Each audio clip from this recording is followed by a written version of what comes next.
Hello, everyone. Welcome back to For the Girls. We hope you have been enjoying your silly season. We have obviously been feeling the effects of not having Formula One on the weekend. So we're trying to do other things to keep us entertained, which is why we're here today. We're going to do a really cool AMA episode. Thank you guys all for sending in so many questions. We literally read through every single one of them. We enjoyed them thoroughly. Sadly, we don't have hours and hours to spend on the pod. So we accumulated some of the questions that we feel like would answer the most of what everyone asks, and we'll answer them all today. We can't wait. And also, stay tuned for some announcements. Well, a teaser today, and then tomorrow we're doing a really big For the Girls silly season announcement. So stay tuned. It's going to be really epic, and it's all going to be on Instagram for everyone to watch it unfold. We're excited. It's going to be awesome. A new chapter. A new chapter. Okay, so let's start with this one. We had a lot of questions about our origin stories, how we got into F1, how we know each other. So we're just going to start at the beginning. So someone asked, Tiggy, how did you guys meet? All right. So this goes back to like 2011, I want to say. I think 2011. Sarah and I went to high school together. We went to boarding school together on the East Coast, and we were in the same dorm. And Sarah was one grade younger than me. And I remember her coming in, and it was just so sweet. I feel like I've known Sarah for my entire life, but it was, we've been friends ever since. And I met Sarah in college. So I met Sarah in 2014. And then I don't think we kind of had like a budding friendship 2014, 2015, so freshman and sophomore year. And then we lived together our senior year in a house with a bunch of other girls in our sorority, and obviously became fast friends. And then we moved to New York. Actually, Sarah didn't move to New York. I was in New York. And whenever Sarah was in town, she would arrange dinners with all of her friends in New York. So I would always go to dinner with this like really cool girl named Tiggy that I didn't really know that well. And then I think, Tiggy, I invited you to my birthday party, like my COVID birthday party, and you slept over at my parents' house. We all slept in the same bed. And then that's when we became best friends. So that's how we all met. And then obviously Sarah moved to New York, and the rest is history. Yes, exactly. And now we're all best friends in New York for now, for one more month, and then I'm leaving, but we're still staying best friends, of course. So next question from Francoise L. How did you get into F1 and favorite teams and drivers? So this is a bit of a different story for each of us. For me and Sarah, we both got into it the kind of classic American way through Drive to Survive. We were watching during the pandemic, and we were like, this sport is incredible. The personalities, the racing, the drama, the business, like everything that makes Formula One what it is. And we were just talking about it all the time during COVID, and with Chessa as well, who grew up with it. So Chessa, I'll let you take that away. Yeah, I have a very strange background. So my dad is Mexican Italian. So as an Italian, he was born in Mexico and lived there, but his parents are Italian. My grandparents are Italian. So we've always been Ferrari fans. Like my grandma literally calls me every Sunday and she's like, did you see the race? And we talk about it. So always been a big part of our family. And then of course, living in Mexico with Checo now, it's just F1 is huge there. And then I also grew up in the UK. I spent like 5 years living in Scotland, right when Lewis Hamilton was starting his rise to what he is today. And so obviously F1 was really big then too. So I've kind of always watched it with my dad on the weekends, and never really followed it too closely, but it was just always something that was around. And so when Tiggy and Sarah started getting into it, that's when a lot of things clicked. And in terms of favorite teams and favorite drivers, I would say I grew up like big Ferrari Schumacher fan. Of course, Lewis Hamilton when I lived in the UK, like that was just really cool to see. And I think as of late, I always have a soft spot for Checo being Mexican, but I think just the McLaren DNA really speaks to me, and the drivers are incredible, and so I'm loving that. Lovely. Was that a diplomatic answer? I feel like every time you get asked this question, I hear something different from you, which is fun. But I love that. We all love McLaren. We are big friends of McLaren on this podcast. But for me, my favorite driver is and has been Lewis Hamilton and Mercedes. Although next year I will definitely be, I guess, cheering for Ferrari as well. But McLaren. Good thing red is a cute color on you. You don't wear it that much. I don't know. When you do. I like it. I don't think I look great in red, but I hope it looks good on Lewis. That's all that matters. So, how did we decide to start the podcast?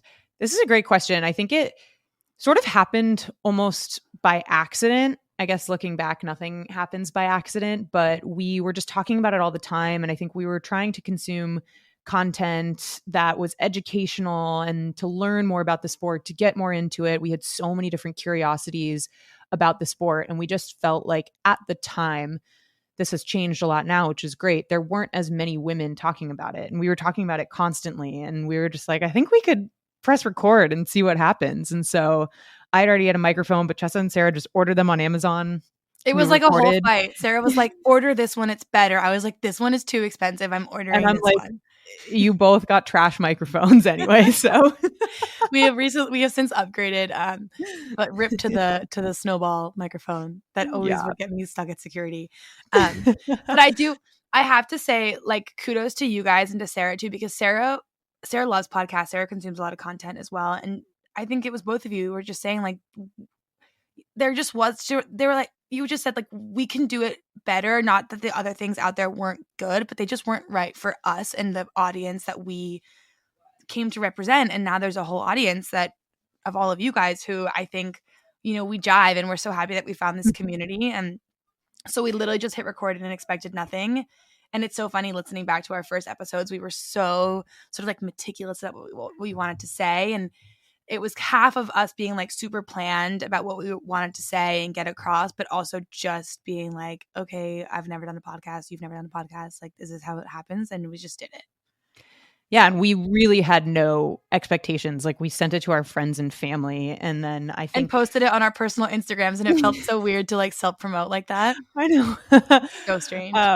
But it was, I think part of it was just our love for the sport, our love for each other, and spending that sort of time together in a different way, which was really fun. That kind of kept us going. And then, I think part of it is always luck with the timing, and especially being women in America, there was a big growth in that kind of demographic for the sport. And we sort of hit it at a really nice time, and it's been such a blast. So that's how we started it.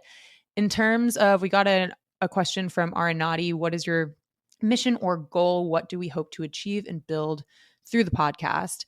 I think first and foremost, it's a welcoming, open, non-judgmental community. Yeah. And I think we've done hopefully a good job of building that and making everyone feel like they have a place in Formula One to learn, to not be scared of what you do or don't know or what your opinions are, and just kind of have it as an open space to learn and connect with other people. Like, my favorite part of the whole thing is the Discord, which I say many times, but I really believe it. And I'm in there every single day. And like, just even if I'm not saying anything, I'm just kind of watching and reading and seeing you all talk to each other. So careful, Tiggy's watching. Everyone watch out. But it's my favorite part to just kind of see the community. Is the coolest part of all of this, and just seeing how all of you have connected and in your love of the sport is so fun, and the creativity that comes out of this community. Like, Halloween is my favorite time of year when I see everyone's Halloween costumes in the Discord, and it's just grown so much. I think that's kind of, again, like, we didn't really know what this was going to be. We didn't have like a set goal, but I think our mission is to continue to build this amazing community, and then also to educate. Like, I think the sport has no limit to how much you can learn and enjoy. And I think we just have the best time finding random facts and bringing them all to you on when you engage with that. It makes us so happy. Okay. Other questions about us sort of in our day-to-day lives. So what are your day jobs? How do you manage it all, juggle it, the life, pod, work balance? That was from Words by Mads. So day jobs. Sarah is not here right now, but I will speak for her. Sarah's a lawyer and she crushes it. So Sarah's a cool hotshot New York City lawyer. I work in fintech, so I do product managing and product marketing at a fintech company. And Tiggy does. For me, currently, I am the director of education at a foreign policy think tank called the Council on Foreign Relations. But as I mentioned in one of the last episodes, I am leaving to go to grad school. I'm going to business school and also getting a dual degree there as well. So it's going to be fun, but sad to leave the working world for now. But the podcast is kind of like its own job. Yes. And so how do we juggle it all? Okay, so I'm going to give Tiggy a huge plug right now. Tiggy got us on this app called Notion. If you guys want to organize in your entire lives and just feel like you're amazing, do Notion. It's so cool. So we have a very, very built out Notion page that kind of has different sort of categories for everything that we do, calendars, scripts, planning, call notes, everything. So we basically just run this as if we would run a team at any company. Like we take notes, we have a calendar, we meet for meetings and things like that. And I just think the biggest thing is being organized. And then also we're friends. And so it's really important when you're working with friends to like put the friendship above all else. So we have a lot of calls quite often, just going through our goals and our visions and how we're feeling. And, you know, it sounds kind of cheesy, but we just communicate really well. And that's how we juggle it all. I think it also helps that F1 races are on the weekends. A lot of people are based in the UK or Europe. So we do interviews at like 7 or 7:30 in the morning often. We record our recaps on Sundays. So it's a lot of doing kind of morning, evening, and weekend work outside of jobs. And I think if you love something and if you're doing it with your friends and you're having fun doing it, it doesn't feel like a job, I guess, outside of work. So I'll also mention, I think a couple people asked in Discord, given that I'm going to grad school, will I still be involved in the podcast? And the answer is a very much resounding yes. So I'm not going wouldn't be allowed anywhere. To not be. It's also funny, like when we talk about quality time, like me, Sarah, and Tiggy will like be at brunch with a bunch of our other friends, and like that's one mode. And then we'll all come home separately. We record separately at our own apartments. Just it's easier with our audio setups. And when we do a recap, it's obviously different kind of friend time, but that's like the best quality time with the two of you. I love it, and it's so fun. And I always finish recording recaps with a big smile on my face. It's the best. And also, I think there's a good separation. Like if we're out to dinner on a whatever Friday night, I don't think F1 comes up very much. Like I think sometimes it does, but no, we never. Oftentimes we don't really like talk about work or talk about F1 unless it's something fun that we like to kind of bond over. But yeah, I think there's a good separation of like, for sure, you know, friend time, work time. Okay, we got another one. What do you enjoy doing for fun outside of the pod? Any unusual or unconventional hobbies? Okay, Tiggy's gonna take the cake on that one. So I'll just say what I enjoy doing for fun, which is so like basic, but I love spending time with my family. I live with my little sister. My twin sister comes to New York a lot, so I love doing that. My cousins live in New York, so family. I love cooking and trying new restaurants and bars and exploring New York. And I love workout classes. Like I love just to have a day where I just like go to breakfast, go to a workout class, maybe go to a museum. So that's a fun hobby of mine. But I think my unusual or unconventional hobby is the fact that I have an F1 podcast. That will lead us into another question, I think, later on. But yeah, obviously the F1 podcast is a big one. I also got really into music production during COVID. So I wrote and produced a bunch of songs during that time. So those still live out in the world. And I really love doing that, but haven't had as much time to do it lately. I'm also big into sports. I really love basketball and tennis in terms of playing. We played pickleball. I got Tiggy to play pickleball with me and my family. My first time ever. Might have been slightly traumatizing. My dad was chirping everyone. It was hilarious. But yeah, also family. Sadly, I have not lived super close to my family in my adult life, or really since I went to boarding school. Similar to Chessa, I have kind of a strange growing up background. I grew up in the Foreign Service, so my family has always been sort of all over the world, but I'm very happy to go back to California where many of my family are. So super excited about that. Okay, so that's enough about us. Let's talk about pod life stuff. I know we talked a little bit about the podcast already, but Avery K said, new to F1 in your pod, where do I start? And Ariel Lando Lover, love that, said, what do you think is the best way to introduce someone new to F1? My friends. So if you're new to the pod or you want to introduce your friends, I would say the coolest or easiest place to start is go to our Instagram, and we have a highlight that says start here. So go there, and it has like links and all the stories for all of our recap episodes. If you go back to the beginning of the F1 of the For the Girls sort of world, we have a lot of starter pack series at the beginning. So I would go to those as well. And we recently did a Instagram reel that's like how to watch an F1 race. So that's also a really good one if, you know, you're watching it with a friend for the first time and they're like, what? These cars are just going in circles. What am I supposed to look at? That one's really helpful as well. It's also a playlist on YouTube, our starter pack playlist. So go check that out as well. But in terms of introducing someone like your friends who are new to F1, Drive to Survive is always a great place to start. That's how I started. That's how a lot of people start. And there are just so many jumping off points from there just to kind of get to know the players, the personalities, the game, etc. So that's always a fun place to start as well. From Brittany C. Horton, how do you come up with questions for interviews, pre-written, on the fly, a mix of both? I would say it's usually a mix of both. Like, we definitely try to make our interviews conversational, but at the same time, we are always sending a list of questions or topics or discussion points to the person we're interviewing to prepare them. We don't ever like to surprise people going into it and feel like we're putting people on the spot. Yeah. So we do a With lot of the research. exception of our hot takes. Exactly. Or our rapid fire. We do a lot of like planning and thought and research beforehand to come up with what we think are really good kind of discussion-based, thought-provoking questions. And then from there, we'll ask follow-ups, in the interview that are more on the fly. But we definitely do a lot of prep work. Definitely. And we also let us know, like, if there's anyone that you think that we should interview or that things that you'd like to learn about and questions that you'd like us to ask, because it's always fun to get input from everyone. But yes, we do a lot of thinking ahead of time. Lith Virax said, what reactions have you gotten introducing yourself to non-F1 people being like, I run an F1 podcast? It's such a good question. So, okay, I get one. I'm sure we get all different kinds of reactions, but it's like split into two camps, like people that know what F1 is and people that really don't have any idea. And so people that have no idea are kind of like, that's interesting, cool. And they kind of just brush it off, which is totally fine. And then you have other people who are like, for example, like someone at work found out that I had an F1 podcast and they were like, oh my God, that's so cool. And they just get super excited about it when they're into F1. And they immediately ask you your opinion on things that are happening. Like someone was like, what do you think of the intricacies of the Hungaroring? I was like, great question.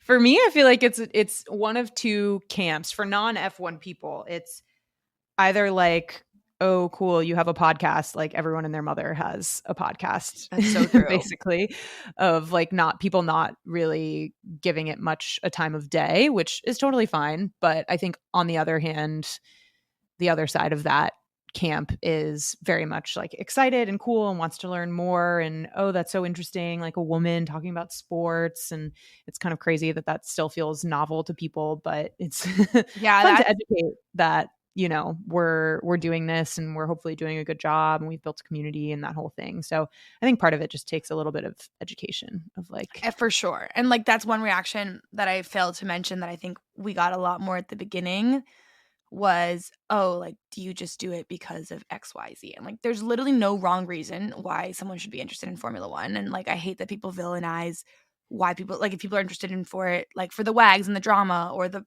how cute the drivers are, or like you could literally like F1 for any reason. There's nothing wrong with that. But it was just annoying people sort of like assuming that you liked it for any one reason without ever having like asked you or listened to the podcast first. Yeah, I feel lucky I haven't really gotten that a lot, more just from people online, which kind of leads us to the next question of 777 Lydia. What's the craziest prove you're a real F1 fan interaction you've had? Luckily, I feel like I don't feel like I've had many in real life or face to face or with people I've met or people I know. I think a lot of people, for better or for worse, in the US, I still feel like there's so much more room to grow in terms of people who are F1 fans. Like I don't feel day to day that I have that many people in my life who are into F1 in the States. And I feel like I said, it's kind of partly an education process, but the kind of prove you're a real F1 fan, at least from my perspective, comes mostly online from people who are commenting on videos or sending DMs or being like, you stupid American, or just kind of, I don't know, questioning our knowledge and sending nasty comments, which it always baffles my mind that people feel the need to like type that out or have time. Like I literally would never have time for that. But anyways, so that's, and I think like they're not prove you're a real F1 fan, but it's fun when people find out that you have a podcast and they're really into F1, because we learn a lot from people too, like a lot of historical facts, and it's fun to have sort of deeper conversations when people find out that they can talk to us about it. Passion, drive, and patience, the formula for winning F1 championships, is sometimes also what you need to keep your car running day in and day out. eBay Motors has everything you need to maintain your vehicle and level it up to peak performance. Superchargers, roof racks, exhaust kits, LED headlights, and more. Whether you're into speed, power, or style, eBay Motors has got you covered. With over 122 million parts for your number one ride or die, you'll always find exactly what you're looking for. And with eBay Guaranteed Fit, your part is guaranteed to fit your ride every time or your money back. Because with eBay Motors, you're burning rubber, not cash. With all the parts you need at the prices you want, it's easy to make your car the MVP and bring home some huge wins. Keep your ride or die alive at ebaymotors.com. Eligible items only. Exclusions apply.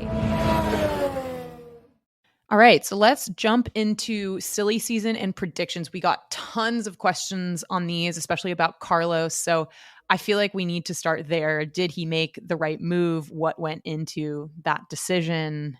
How are we feeling about it? The funniest question was milk on ice. It wasn't even a question. He just said, or she, I don't know who, but he said, quote, "My Pookie Carlos is seriously going to Williams," crying emoji. I thought was so funny. Okay, so we have to go back. I think on a previous episode, I said I had heard about the rumors of potentially Carlos going to Williams. And I said, what? Like, if Carlos goes to Williams, I'm quitting the podcast. So obviously that's not going to happen. You're your first, folks. Chess is gone. See ya. But it was shocking at the time. And having that been that was a rumor. So when Carlos announced to Williams, I wasn't necessarily surprised. Was it the first choice that I or a lot of us had for him? Definitely not. Was it the right move? Only time will tell. But I was having this conversation with my dad, and he's really excited about it because it feels like Williams is about to be like Williams could be the next McLaren. It's sort of like a sleeper cell vibe. Like you don't know when they're going to get activated. And then when they do, they come out of nowhere and really, really perform really, really fast. So I think if Williams is going to have a good car, I mean, 2025 will be hard to tell. I think that'll just be sort of like a throwaway year, but it's a long-term contract. So 2026 could be anyone's game. Yeah, I think these Cinderella stories in F1 can definitely happen, especially around the advent of new regulations. And 2026 is a huge overhaul.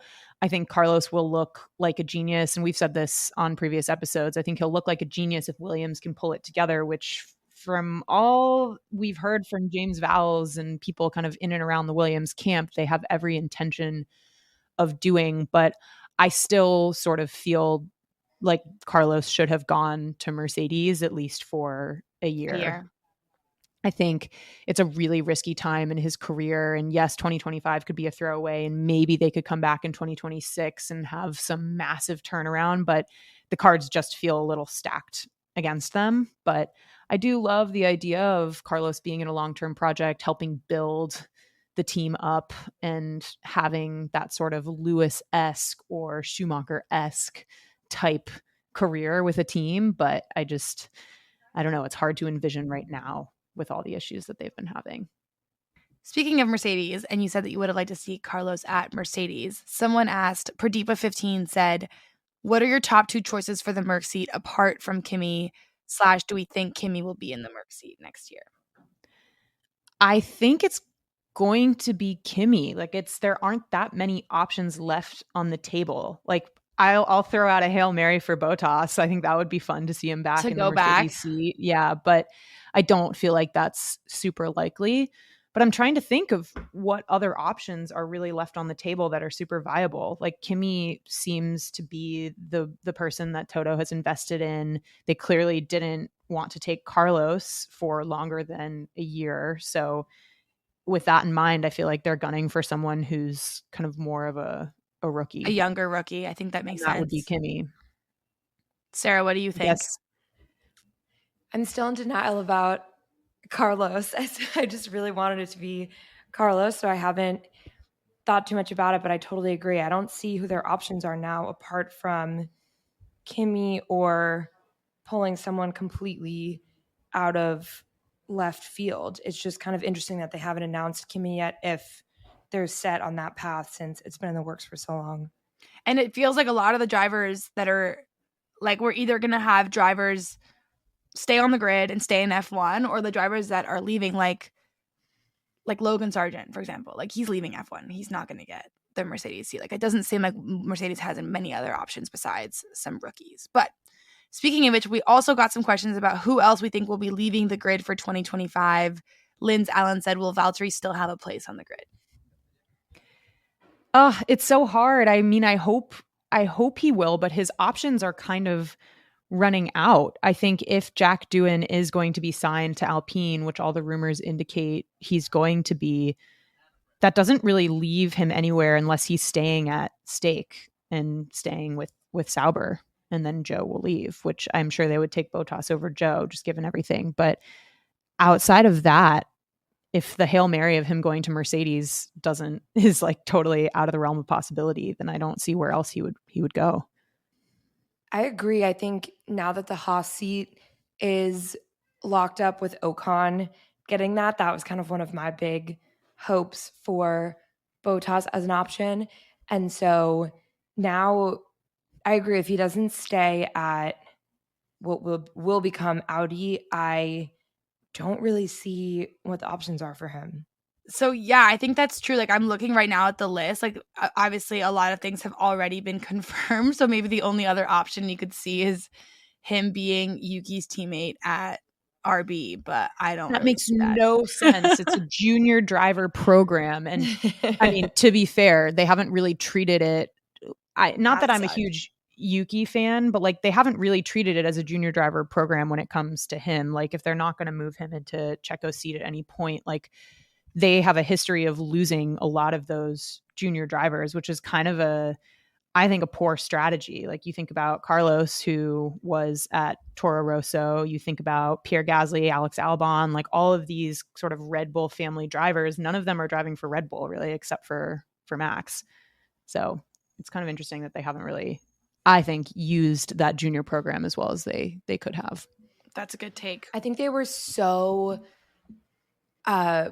burned, or after both Gasly and Albon didn't work out in the second seat with Max, it seems like almost they did a complete 180 where they were really fast to try to promote junior talent from Toro Rosso / AlphaTauri, and then just did a complete 180 to the opposite of going with more of a veteran in Checo and then not giving any of the junior drivers opportunities at the main team.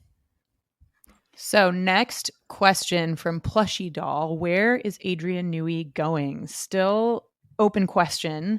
I think the latest rumors are that he's going to Aston Martin, which could be interesting. And there's a lot of noise. These are just rumors, but there's a lot of noise of, maybe Max will follow then to Aston Martin in 2026 to stick with Honda. I hadn't heard that one. Out.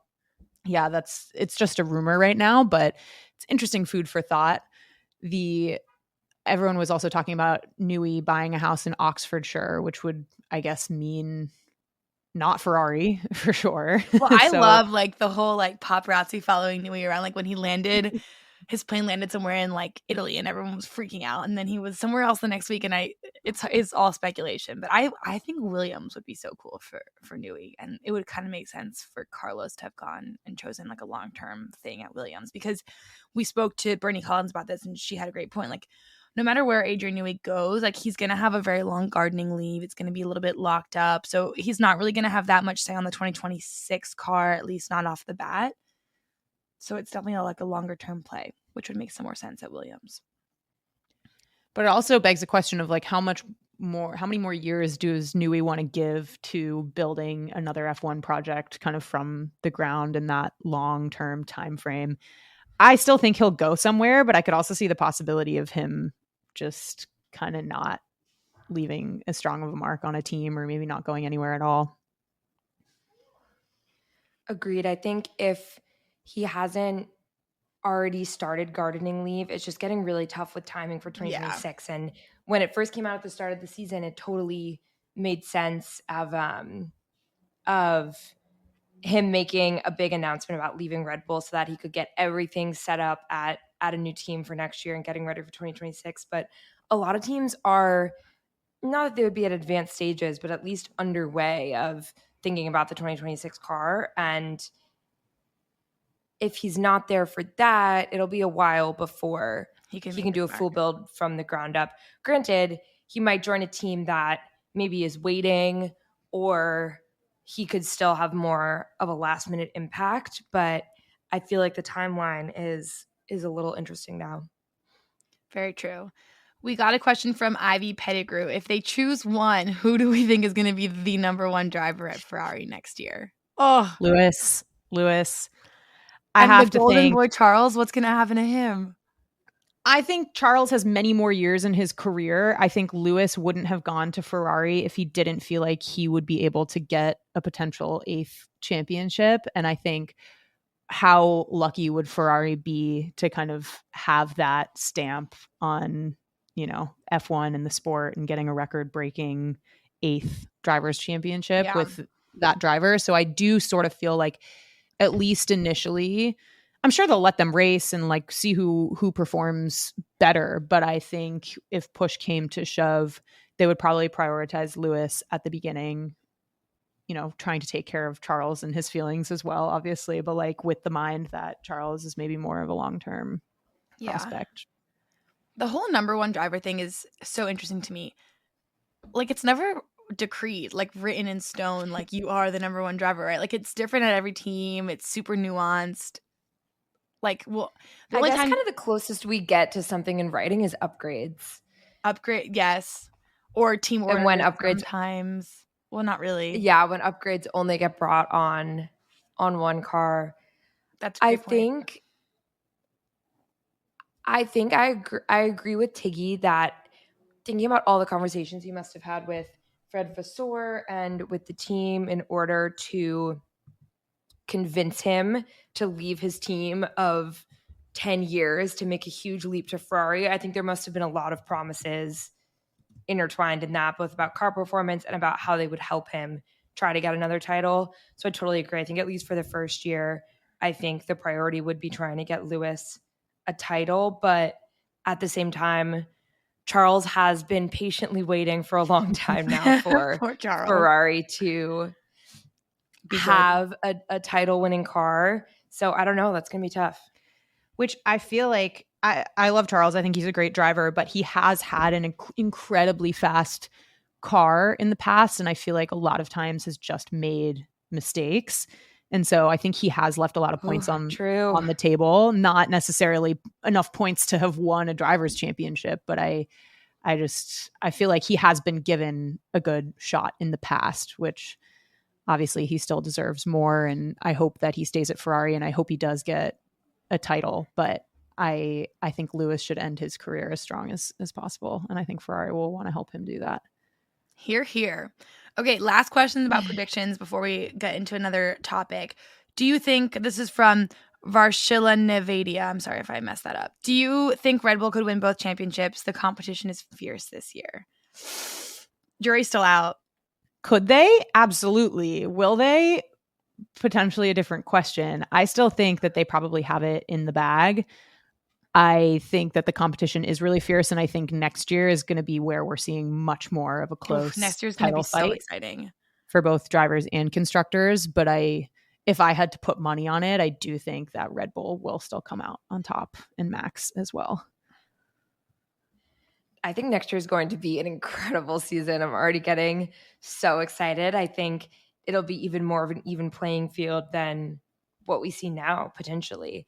And I definitely think Red Bull will likely win both championships, but I think it's a completely different almost universe from 2022 to 2023. Okay, so next topic, going to F1 races. We got a lot of race questions about what races we've been to, which have been our favorites. So collectively, we've been to Austin, Miami, Vegas, Mexico, Austria, and Montreal. Am I missing any? No, right? That's it. So which has been everyone's favorites?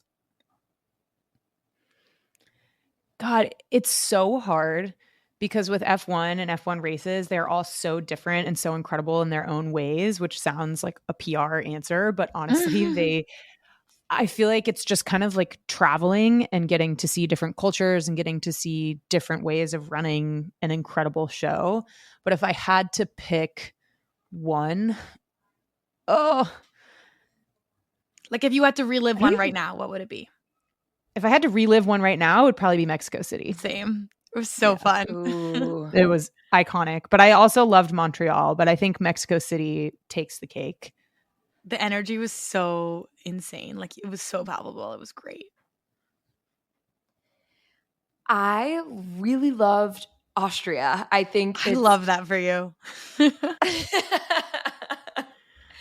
I think it's also a little hard to tell because it's the only time we've been to a really classic kind of old school European track. So I think part of it is that I don't know how it would stack up if we in the future had gone to a bunch of them like Spa, Zandvoort, Silverstone, Monza would be awesome. But I think Austria was just so unique getting to see a track where you can see so much of the track from any type of seat or vantage point. Being in the countryside was amazing. In terms of the US ones, that's so hard because they're so different. I think So different. kind of random, but I think Vegas was amazing. Just Really? being Wow. so different. I guess I'm going with really hot takes here, but Okay, I well, would we go with got- Miami of Yeah, the US Miami ones. was fun. Yeah. We got a question from Hey Nolan. For real though, what time should the Las Vegas GP actually start? Sarah, since you This love may Vegas. be a hot take, but like the time that it starts, I think it's sick that it's a night race. I think it's so cool. It's so Vegas. It's so different. I mean, it's tough for the teams, and especially if they have to fly to Abu Dhabi literally the next day, and like the jet lag is insane. So I think they could probably rejigger the schedule to make it more possible. But I actually think it's so cool As a the way that spectator, it's that perfect. it's a night race and you just kind of live the experience as it is. On favorite tracks, are there any other favorite tracks that we have that aren't necessarily races that we've been to, but races that we love to watch?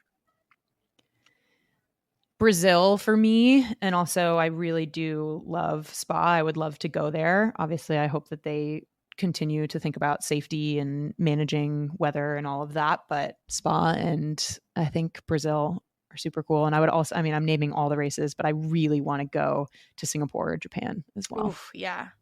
I loved watching the Azerbaijan Grand Prix. That was really beautiful in the city like that. that's a great point. That's a really good one. Such a fast street track too. That Yeah. would be exciting and somewhere we haven't been before. I would love to do Zandvoort or Spa, like I said, and then one of the Pacific or Asian ones would be amazing. Australia. There's so many. It's hard to decide. From Jessica Gomez Smith, California native, going to my first race next year. Where's the best place to start? First of all, so exciting. Going to your your first F1 race is a feeling that I feel like you never forget. And it's so cool. There's so much coming at you. You just kind of figure out the track each day and learn more and more. So I think it's going to be so fun. We mentioned our starter pack earlier in the episode. So we have a playlist on YouTube and we also have that highlight on our Instagram. There's a whole episode about kind of going to a Grand Prix 101. So definitely listen to that. And I think it's super helpful just generally in terms of picking seats, what to bring, what to wear, how to think about the weekend, et cetera, et cetera. For some rules and regulation questions, we have some fun ones here from our friend Danielle Grotto. We got some questions about the safety car driver and what the background is on him. He is actually a legend. His name is Bernd Maylander, and he's been driving the safety car for almost 25 years. He caught the eye of the F1 racing directors in 2000 after he raced in the Porsche Super Cup category. And there's two different safety cars. One is by Mercedes and one is by Aston Martin. And in a feature last year, a Bernd Maylander interview, he says that when he gets in the green Aston Martin, he feels like James Bond. He is the modern day love James Bond. And I really, really love, there's so many fun characters in F1, but I love that we have someone consistent who is the safety car driver across the season. We love that. It's incredible. He puts in so much work. From Carbon Kate, we got a question saying, how much fuel do the F1 cars use? So F1 cars can carry up to 110 kilograms of fuel at the start of the race. They measure it in weight and not volume because temperature might affect the volume later on. But at the end of the race, though, teams have to provide a liter of fuel to the FIA for sampling. So with that being said, teams will try to be as fuel efficient as possible since less fuel means less weight and can help the cars go faster and manage tires. But in general, sort of like that's the spectrum of how much fuel the F1 cars will have. And my couple times in the Mercedes garage, I have seen that fuel laboratory, which is so cool. So it's it literally looks like a science lab, like a mini science lab, but they're constantly testing, and they test the fuel for all of their customer teams. So McLaren, Williams, et cetera, they're sending their fuel to Mercedes to test, which then goes to the FIA. From MNX115, why do teams have air tunnels? So F1 teams use wind tunnels as racing labs to sort of study all sorts of things about the car, from the aerodynamic characteristics to other different tests and upgrades and pieces and parts. And that's a controlled environment. It's a 60% scale of the F1 car. So that's written in the regulations for the FIA. It can only be a 60% scale model. Wind tunnel times, definitely highly regulated. So even if a team has their own wind tunnel, there are limits to how much they can use it, which is determined by constructor's order. So if you're at the top, you have the least amount of time. If you're at the bottom, you have the most amount of time in the wind tunnel.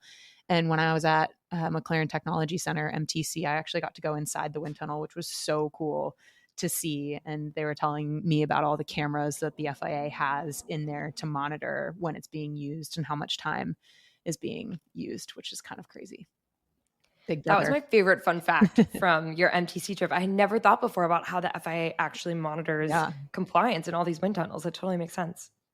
So from Annika_D, wait, what actually is DRS? So DRS stands for Drag Reduction System. It's a driver controlled device that helps with overtaking and wheel-to-wheel racing. So in a DRS zone, which is usually a straight, when the car in the back is within 1 second of the car in front, the driver in the back car can open a flap in their rear wing to reduce drag and then gain top speed to overtake the car ahead. Okay, so I'm going to run this section for you all because we had some fun questions come in and I schemed them up. So Allie Taylor 94 said, with the recent boom in drivers getting puppies, what dog breed would you match to each driver? Valtteri Bottas, I would make him a husky. I feel like a cold weather attack. Well, Huskies aren't attack dogs, but like strong dog. Finland. I don't know if Huskies are in Finland, but I just kind of think of Bottas as a husky. In my mind, this one's too obvious. Go ahead. There you go. This one's too obvious, but Daniel Ricciardo is a golden retriever. That's a good one. I could also see Charles being a golden retriever. I could see Charles being like a Frenchie. And for whatever reason, in my head, I got Gasly as a German Shepherd, but I don't know if he's that aggressive. I'd say Nico Hülkenberg as a German Shepherd. That's a good he's one. German, but also I feel like he's got the temperament. What's Max? He's a cat person. Oh, maybe a Frenchie for Max, honestly. Oh, I love that, actually. I'm a huge fan of Frenchies. Someone said, if you could have 3 F1 related guests at dinner, who would it be and what would you talk about and what would you eat? And we can include past drivers as well. It would be cool to have like a goat. Yeah. Hamilton, Senna, and Niki Lauda I would have dinner with, because I think Hamilton has so much respect and such a close relationship with those two. It would just be such an incredible dinner to witness. In terms of what we would eat, God, I don't know. Something vegan for Lewis. There you go. Plant-based. I think that's a really good one. I think doing like a sampling of goats from the past would be really cool, and having Lewis and just Lewis and or Max. But I don't know if I would enjoy having dinner with Max. Sarah would have Max Take as that back. dinner guest. I think if it could be anyone F1 related and doesn't have to be a driver, I would want Toto in there. I would do Toto, Max, and maybe Bottas. Get some. That would be such a funny random dinner. That would be chaotic. That would be so fun. And you could eat like toast on bread or something. Toast on bread. Turkey on toast. Turkey on bread. Like a turkey. Oh yeah, Toto did that really long profile where he said that on race weekends he only eats plain chicken breast and broccoli, basically. Yeah, there you go. So I guess it couldn't be on a race weekend. Okay, and final question here in the spirit of the Olympics. Emily Jack said, what Olympic sports would the drivers do if they weren't in F1? So I went and I did like a random generator and I randomly picked 2 drivers for each of us to decide what sport they would be in. So the drivers that I got were Checo and George. I think Checo would do some sort of like track and field event. Like I could see him. What? Could you imagine Checo doing the long jump? No, not at all. Like, Maybe I also literally got not at George. all. I would say maybe George doing the long jump. Damn, I really don't think I could see Checo as an Olympian, but Definitely not track and field. Speed I hate to climbing. break it to you. I feel like something niche like fencing. that's a great one for Checo. Okay, Checo could do fencing, and I could see George doing like a jumping one because he's so tall. So like long jump. Okay. I I got Carlos and Stroll. Carlos and Stroll. Lance Stroll is actually, I think, quite an easy one. He's very good at sports outside of F1. He's an amazing skier, and he's actually a really good surfer. So I guess I would put him into a skiing event. Okay. Yeah, maybe downhill, slalom or something. That'd be fun. What about Carlos? Ooh. I could see Carlos being an amazing swimmer. Oh, that's a good one. Like 200 fly or something. That would be so fun. Sarah, you This is got tough. Max. Thankfully, the algorithm knew that you needed Max, but then you also. I got love that you Hulkenberg. put this into a random generator. I had to. I wanted to be Give fair. us each two drivers. I wanted to be fair. I feel like Max with the sim racing, it would have to be something with a bit of an X Games flair, maybe BMX biking, skateboarding. I feel like something like that. But we did get a hilarious submission that said that Max would be a track and field speed walker when we did the Olympian. Oh Iconic. my god. Honestly. And then Hulkenberg, I feel like soccer or one of these kind of classic European sports. Well, I guess soccer, they have to be so young. I'm going to put Hulkenberg in I could see. synchronized diving. What about That field would be hockey? great. Definitely not field hockey, I don't think, but synchronized diving. I like that one. All right. Well, that was incredibly fun. We'll hopefully do another one of these at some point, but we always love just hopping on and answering all of your questions. So thanks for staying tuned. And like Chessa mentioned at the beginning, stay tuned tomorrow for a very exciting silly season announcement. For the Girls is entering a new chapter, and we're very excited.